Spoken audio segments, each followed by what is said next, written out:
ভোটের হাওয়া কোন দিকে তা বিচার করবেন আপনারা। আমরা শুধু ভোটের পরিসংখ্যান, ভোট শতাংশের পরিসংখ্যান আপনাদের সামনে রেখে যাব। এই মুহূর্তে রাজ্যের শাসক দল তৃণমূল কংগ্রেস মনে করছে বীরভূমকে বিরোধী শূন্য করতে হবে, তাই দুবরাজপুরটা ভারতীয় জনতা পার্টির থেকে ছিনিয়ে নিতে মরিয়া অনুব্রত মণ্ডল, কাজল শেখরা। সমস্ত দ্বন্দ্ব ভুলে তৃণমূল কংগ্রেস কি লোকসভা নির্বাচনের লিড ধরে রেখে দুবরাজপুর কেন্দ্র বিজেপির কাছ থেকে ছিনিয়ে নিয়ে গোটা বীরভূমে কি 11-0 করবে, নাকি ভারতীয় জনতা পার্টি বিধানসভা নির্বাচনে অন্য লড়াই দেবে? বীরভূমে বলা যেতে পারে ওই এক ঘটি দুধে একটা চোনা পড়ে গেল তৃণমূল কংগ্রেসে। লোকসভা নির্বাচনে কি বিজেপি সেই জায়গাটা ধরে রাখতে পারল? এইখানেই খেলা ঘুরিয়ে দিল বিজেপি। 46% তৃণমূল, 47.94% ভারতীয় জনতা পার্টি পেল। কেষ্ট কাজল দ্বন্দ্ব একটা ফ্যাক্টর হবে দুবরাজপুরে এবারও এই 2026-এর বিধানসভা নির্বাচন। এখন আদা জল খেয়ে নির্বাচনের জন্য নেমে পড়েছেন তারা। এই অবস্থায় দাঁড়িয়ে দুবরাজপুর বিধানসভা ঠিক কোথায় দাঁড়িয়ে রয়েছে একবার চলুন ফিরে দেখা যাক।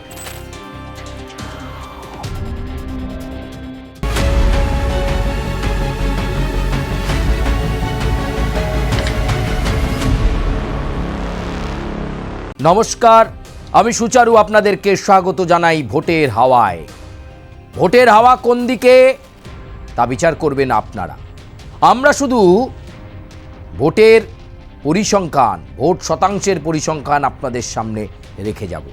কোন কেন্দ্রে কি হতে চলেছে, কোন কেন্দ্রে কি হতে পারে, কোন গড় কারা ধরে রাখতে পারছে, আর কোন গড় কাদের হাত থেকে চলে যাওয়ার সম্ভাবনা আছে, সেই সম্ভাবনা আপনাদের সামনে আমরা তুলে ধরব নিখুঁত ব্যাখ্যায়। আর তাই জন্যই তো ভোটের হাওয়া।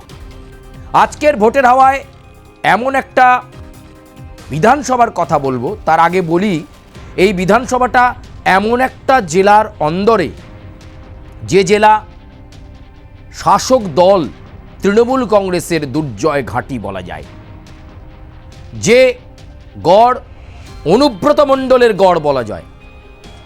সেই কেষ্ট মণ্ডল যিনি নির্বাচন আসলেই গরম গরম কথা বলেন, গুড় বাতাসার কথা বলেন, চড়াম চড়াম করে ঢাক বাজার কথা বলেন, আবার পুজো হয়ে গেলে বিসর্জনের কথা বলেন। সেই অনুব্রত মণ্ডলের গড় বীরভূমের কথা বলছি। আর সেই বীরভূম জেলায় একটি মাত্র বিধানসভা, দুবরাজপুর বিধানসভা। সেই দুবরাজপুর বিধানসভার কথাই আজকে আমরা আমাদের ভোটের হাওয়াতে তুলে ধরব। প্রিয় দর্শক, আপনারা জানেন যে বীরভূম জেলায় তৃণমূল কংগ্রেসের একাধিপত্য রয়েছে, কিন্তু এই জেলাতে একটি মাত্র আসন ভারতীয় জনতা পার্টির হাতে রয়েছে। গতবার 2021-এর বিধানসভা নির্বাচনে এই দুবরাজপুর বিধানসভা কেন্দ্র থেকে নির্বাচিত হয়েছিলেন ভারতীয় জনতা পার্টির প্রার্থী অনুপ সাহা। সেই অনুপ সাহাই বর্তমানে বিজেপি বিধায়ক। কিন্তু 2026-এর বিধানসভা নির্বাচনে এই দুবরাজপুর কোথায় দাঁড়িয়ে রয়েছে, কি হতে চলেছে দুবরাজপুরে? একটি মাত্র আসন যেটা ধরে রাখতে পেরেছে বিজেপি, সেটা কি এবার তারা ধরে রাখতে পারবে, নাকি এবার বীরভূম জেলায় 11-0 কোন দিকে যেতে চলেছে? চলুন, একদিকে অনুব্রত মণ্ডল, তিনি কিন্তু আবার জেলের বাইরে, আবার দাপট দেখাচ্ছেন, আবার সভায় আগুন ঝরানো বক্তব্য দিচ্ছেন। বীরভূমের বেতাজ বাচ্চা বলা যেতে পারে অনুব্রত মণ্ডলকে। অবশ্য অনুব্রত মণ্ডলের সঙ্গে এখন সেয়ানে চোখে চোখ মেলান তৃণমূল কংগ্রেসের আরেক নেতা কাজল। তবে যাই হোক, এখন আদা জল খেয়ে নির্বাচনের জন্য নেমে পড়েছেন তারা। এই অবস্থায় দাঁড়িয়ে দুবরাজপুর বিধানসভা ঠিক কোথায় দাঁড়িয়ে রয়েছে একবার চলুন ফিরে দেখা যাক, এবং কি হতে পারে 2026-এর বিধানসভা নির্বাচনে, সেদিকে আমাদের নজর রাখতে হবে। চলুন আজকের এই বিশেষ প্রতিবেদনে আমরা চোখ রাখি, আজকের পর্বের দিকে আমরা চোখ রাখি। আপনারা নিশ্চয়ই ব্যাকগ্রাউন্ডে ছবি দেখতে পাচ্ছেন, একদিকে সেই কেষ্টদা অনুব্রত মণ্ডল, আর আরেকদিকে ছবি রয়েছে বীরভূমের দুবরাজপুরের বিজেপি বিধায়ক অনুপ সাহার ছবি। আপনারা দেখছেন সেটা। চলুন এবারে আমরা যাই, আর বিলম্ব করব না, বিশ্লেষণে চলে যাই। বিশ্লেষণে যেতে গেলেই যেটা লাগবে দুবরাজপুর বিধানসভার একটু অতীত ইতিহাসটাকে আমরা ঘেঁটে দেখব কখন কি হয়েছে। 2016 সালে দুবরাজপুর বিধানসভা আসনে ফরওয়ার্ড ব্লককে হারিয়ে ছিনিয়ে নেয় তৃণমূল কংগ্রেস। এই দুবরাজপুর কিন্তু ছিল বামফ্রন্টের অন্যতম শরিক, ফরওয়ার্ড ব্লকের নিশ্চিত সিট, নিশ্চিত আসন। ভরা বাম জমানাতে এখানে রাজ করেছে ফরওয়ার্ড ব্লক। সেই আসন 2016 সালে দুবরাজপুর বিধানসভা জিতে নেয় রাজ্যের শাসক দল তৃণমূল কংগ্রেস। সবুজ ঝড়, আর সেই ঝড় চলে গেল এই 2016 সালে দুবরাজপুরের ওপর দিয়ে। 2019-এর লোকসভা ভোট, এই ভোটে লোকসভা আসনে কিন্তু আবার দেখা গেল লিড পেল কে? ভারতীয় জনতা পার্টি। 2021-এর বিধানসভা নির্বাচন, সেই নির্বাচনে এই বিধানসভা টিএমসির থেকে ছিনিয়ে নিল এবার বিজেপি। ফরওয়ার্ড ব্লকের থেকে ছিনিয়ে নিয়েছিল তৃণমূল 2016 সালে। 2021 সালে বিধানসভা নির্বাচনে তৃণমূলের থেকে ছিনিয়ে নিল বিজেপি। 2024-এর লোকসভা নির্বাচনে এই বিধানসভা কেন্দ্রে আবার লিড দেখা যাচ্ছে টিএমসি। তাহলে এই যদি ধারা হয়, মানে 16 সালে বিধানসভা নির্বাচনে ফরওয়ার্ড ব্লককে হারিয়ে জিতল তৃণমূল, 2019-এর লোকসভা নির্বাচনে দেখা গেল এই বিধানসভা কেন্দ্র মানে দুবরাজপুরের লিড রয়েছে বিজেপি। 2021 সালে দেখা গেল এই লিডটাকে ধরে রেখেই তৃণমূলকে দুর্মুষ করে বীরভূমে একটা মাত্র আসন বিজেপি পেল, দুবরাজপুর বিধানসভা। আবার 2024-এর লোকসভা নির্বাচন যখন হয়ে গেল, ফলাফল বেরোলো, তাতে দেখা যাচ্ছে আবার তৃণমূল এগিয়ে গেছে। তাহলে কি 26-এ এই লিডটা ধরে রাখবে? 2024-এর লোকসভা নির্বাচনের যে লিড তৃণমূল পেয়েছে বিজেপিকে পেছনে ফেলে দুবরাজপুর বিধানসভাতে, এই লিডটা ধরে রেখে কিন্তু এবার কি বীরভূমে একেবারে বিরোধী শূন্য করে দেবে, নাকি একটি আসন কোনো মতে বাঁচিয়ে রাখবে বিজেপি? এটা সবচেয়ে বড় বিষয়। 2016-র বিধানসভা নির্বাচনের ফলাফল চলুন একবার আমরা শতাংশের বিচারে দেখে নিই ঠিক কে কোথায় ছিল। 2016 সাল 51.72% ভোট পায় তৃণমূল কংগ্রেস। সেখানে বাম কংগ্রেস জোট পেয়েছিল 29.84%। এইখানেই বামেদেরকে পরাস্ত করে তৃণমূলের জয় জয়কার দুবরাজপুর বিধানসভায়, বীরভূমে জয় জয়কার। সেখানে সেইবার 2016-তে বিজেপির ভোট শতাংশ কত ছিল? বিজেপির ভোট শতাংশ ছিল 13.85%। অন্যান্যরা পেয়েছিল 4.59%। টিএমসির জয়ের ব্যবধান 2016 সালে টিএমসি জিতেছিল 39,894 ভোটে। বিরাট লিডে 2016 সালে ফরওয়ার্ড ব্লককে হারিয়ে 39,000 লিড আর কি, সেই ব্যবধানে জিতল তৃণমূল কংগ্রেস। ভোট শতাংশটা দেখলেই বুঝতে পারছেন, 51.72 তৃণমূল, বাম কংগ্রেস 29.84, বিজেপি 13.85, অন্যান্যরা 4.50। ঠিক তার পরের যে নির্বাচন কি হলো চলুন দেখি। চলে এলাম 2019-এর লোকসভা নির্বাচনে। 2019-এর লোকসভা নির্বাচনে কি দেখা গেল? ঠিক উল্টো ছবি। তৃণমূলের ভোট শতাংশ যেখানে 2016 সালে 51%-এর ওপর চলে গিয়েছিল, 2019-এর লোকসভা নির্বাচনে বিধানসভা ওয়ারি ফলাফল যখন বেরোলো, দুবরাজপুর বিধানসভাতে পিছিয়ে গেল তৃণমূল। ভোট শতাংশ কমে গেল, প্রায় 10% কমে গেল তৃণমূলের। 51 ছিল 41% চলে এলো তৃণমূল। বামেরা এখানে সেবারে অতটা লড়াই কিছু দেয়নি। কংগ্রেস পেয়েছিল 1.26%, 1.26% পেয়েছিল কংগ্রেস। নির্দল পেয়েছিল 3.65%। বিজেপি যেখানে 2016 সালে দুবরাজপুর বিধানসভায় 13% ভোট পেয়েছে, সেখানে 2019-এর লোকসভা নির্বাচনের ফলাফল ভাঙতে গিয়ে তৃণমূলের নেতৃত্বরা বিশ্লেষণ করে দেখলেন বিজেপি অনেকটা লিড বাড়িয়ে নিয়েছে। 48.71% ভোট পেল তারা 2019-এর লোকসভা নির্বাচনে শুধুমাত্র দুবরাজপুর বিধানসভা কেন্দ্রে, যার ফলে এখানে একটা ভালো লিড নিয়ে নিল বিজেপি 2019 সালে। তৃণমূলের কাছে একটা প্রেস্টিজ ফাইট ছিল। কিন্তু 2021-এ কি হলো চলুন, 2021-এ যেটা হওয়ার সেটাই হলো, কারণ ওই লিডটাই ধরে রাখলো ভারতীয় জনতা পার্টি। কি হলো? 46.05% তৃণমূল কংগ্রেস পেল 2019-এর লোকসভা নির্বাচনের নিরিখে। দুবরাজপুর বিধানসভায় যতটা কমে গিয়েছিল তৃণমূল কংগ্রেসের ভোট, 51 থেকে 41-এ নেমে গিয়েছিল, এই 2021-এর যে বিধানসভা নির্বাচন, সেই 2021-এর বিধানসভা নির্বাচনে ভোট শতাংশটা খানিকটা পুনরুদ্ধার হলো, ভোট বাড়লো তৃণমূলের। 41-এ নেমেছিল লোকসভা নির্বাচনের নিরিখে, বিধানসভা নির্বাচনে 46 হলো।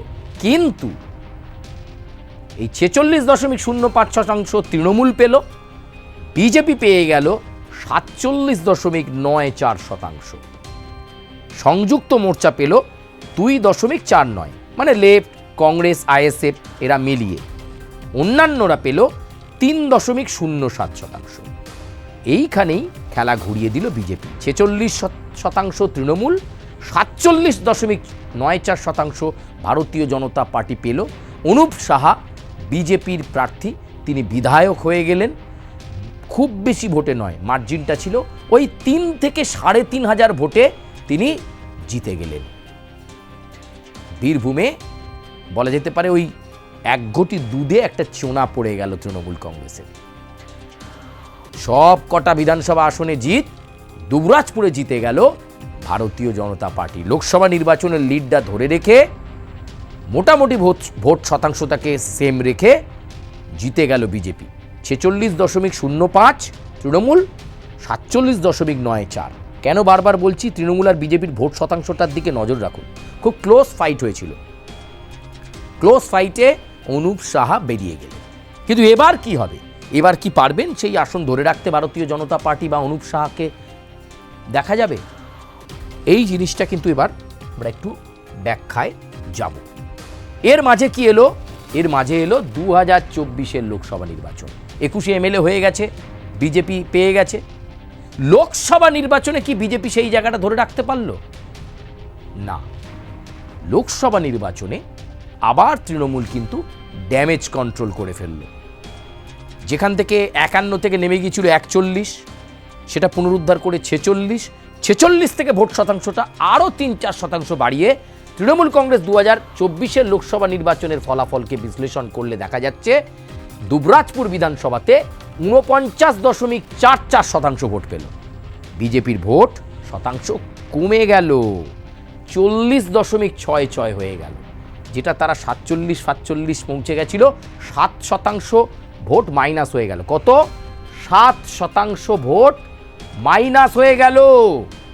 সাংগঠনিকভাবে বিজেপির দুর্বলতাটা বেরিয়ে পড়ল দুবরাজপুরে। লোকসভা নির্বাচনের ফলাফল যেই ভাঙা শুরু হলো, দেখা গেল যে অনুপ সাহা যে লিড পেয়েছিলেন, সেই লিডটা কিন্তু 24-এর লোকসভা নির্বাচনে দেখা যাচ্ছে না। সংযুক্ত মোর্চা ওই একই জায়গায় 5.08, অন্যান্যরা 4.62। 2024-এর লোকসভা নির্বাচনে তৃণমূল কংগ্রেস লিড নিয়েছে দুবরাজপুর বিধানসভায়। কতটাই লিড নিয়েছে? খুব কম নয় কিন্তু। তৃণমূল লিড নিল 18,280 ভোটে।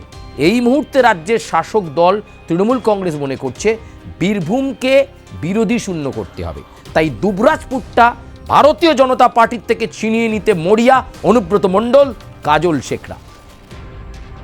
তারা মনে করছে 18,280 ভোটের এই যে লিড লোকসভা নির্বাচনের নিরিখে তারা পেয়েছে, এই লিডটাকে ধরে রাখতে পারলেই তৃণমূলের জয় নিশ্চিত। বিজেপির হাত থেকে দুবরাজপুর ছিনিয়ে নেওয়া যাবে। তবে এর মাঝে অনেকগুলো ফ্যাক্টর আছে। চলুন কোন কোন ফ্যাক্টর একটু দেখে নিই আমাদের প্রতিবেদনের মাধ্যমে, কোন কোন ফ্যাক্টরগুলো কাজ করছে। লোকসভা ট্রেন্ড বজায় রেখে বিধানসভাতেও এগিয়ে থাকার সম্ভাবনা তৃণমূল কংগ্রেসের। 18,280 ভোটে এগিয়ে থাকাটা, এটা কিন্তু একটা ফ্যাক্টর হবে। মানে যদি 5,000 ভোটেও তৃণমূল যেতে, তাও তাদের কাছে এটা একটা বড় বাড়তি পাওনা হবে। বীরভূমের 11টির মধ্যে 1টি আসনই বিজেপির, ফলে একটা হাতছানি রয়েছে তৃণমূল কংগ্রেসের কাছে। 11-0 করো, কত? 11। টিএমসি 0, অর্থাৎ কোনো দলই নয়।